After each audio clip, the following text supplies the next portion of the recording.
Shocking ആയിട്ടുള്ളൊരു വാർത്ത വരുന്നത് സംസ്ഥാനത്ത് പനി പടരുകയാണ്. ഇപ്പോൾ പനി ബാധിച്ച് 3 പേർ മരിച്ചു എന്ന വാർത്ത MG പ്രതീഷ് തന്നെ ഇപ്പോൾ റിപ്പോർട്ട് ചെയ്യുന്നു. പ്രതീഷ്, ഈ പനി ബാധിച്ച മരണം എവിടെയാണ് ഉണ്ടായിരിക്കുന്നത്? എന്തൊക്കെയാണ് അതിൻ്റെ വിശദാംശങ്ങൾ? വളരെ ഗുരുതരമായ സാഹചര്യമാണോ സംസ്ഥാനത്ത് ഇപ്പോൾ നിലനിൽക്കുന്നത്? SKN തീർച്ചയായും. കാരണം കനത്ത ജാഗ്രത വേണ്ട ഒരു സമയമാണ്. കാരണം കണക്കുകൾ വലിയ ആശങ്കയുണ്ടാക്കുന്നുണ്ട്. ഇന്നും സംസ്ഥാനത്ത് പനി ബാധിതരുടെ എണ്ണം 11,000 കടന്നു എന്നതാണ് ഏറ്റവും പ്രധാനപ്പെട്ട കാര്യം. ഇന്ന് സംസ്ഥാനത്തെ സർക്കാർ ആശുപത്രികളിൽ പനി ബാധിച്ച് ചികിത്സ തേടിയത് 11,050 പേരാണ്. മാത്രമല്ല, ഇതിൽ ഏറ്റവും കൂടുതൽ രോഗികൾ മലപ്പുറം ജില്ലയിലാണ്. 1,749 പേരാണ് മലപ്പുറം ജില്ലയിൽ പനിക്ക് ചികിത്സ തേടിയത്. തിരുവനന്തപുരത്തും തൃശൂരും കോഴിക്കോടും 1000-ന് മുകളിൽ പ്രതിദിന രോഗികളാണ് ഉള്ളത്. ഈ പനി ബാധിക്കുന്ന ആളുകൾ ഗുരുതരാവസ്ഥയിലേക്ക് പോകുന്ന ഒരു സാഹചര്യം കൂടിയുണ്ട്. ഇന്ന് 3 മരണമാണ് സംസ്ഥാനത്ത് പനി കാരണം റിപ്പോർട്ട് ചെയ്തത്. ഇന്നലെയും 3 മരണങ്ങൾ സംസ്ഥാനത്ത് റിപ്പോർട്ട് ചെയ്തിരുന്നു. അതുകൊണ്ട് തന്നെ പ്രത്യേക ജാഗ്രത വേണമെന്നതാണ് ആരോഗ്യവകുപ്പ് അറിയിക്കുന്ന കാര്യം.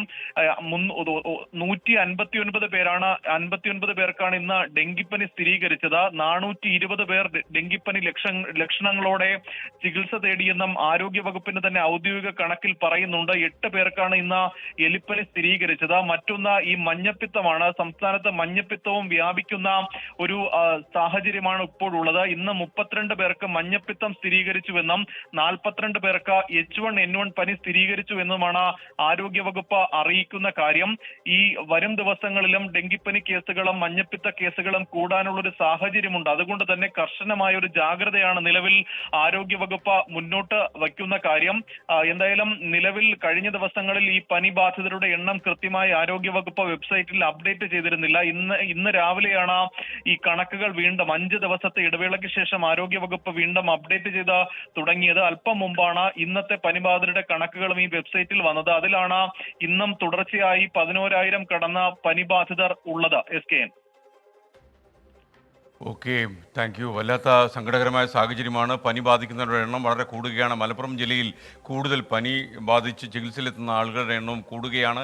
എല്ലാവിധമായ മുൻകരുതലുകളും ആരോഗ്യവകുപ്പ് എടുക്കട്ടെ. അതേപോലെ തന്നെ ജനങ്ങളും പ്രത്യേകിച്ച് മാസ്കൊക്കെ ധരിച്ച് നിങ്ങൾക്ക് നടക്കാൻ കഴിയുമെങ്കിൽ, പ്രത്യേകിച്ച് ജോലി സ്ഥലത്തൊക്കെ മാസ്ക് നമ്മൾ നിർബന്ധമാക്കി തുടങ്ങേണ്ട സമയമായി എന്ന് തോന്നുന്നു. കാരണം പടരുന്ന പനികൾ കൂടി വരുന്നു. അപ്പോൾ ഒരുപാട് പ്രിക്കോഷൻസ് എടുക്കേണ്ട സമയമായി.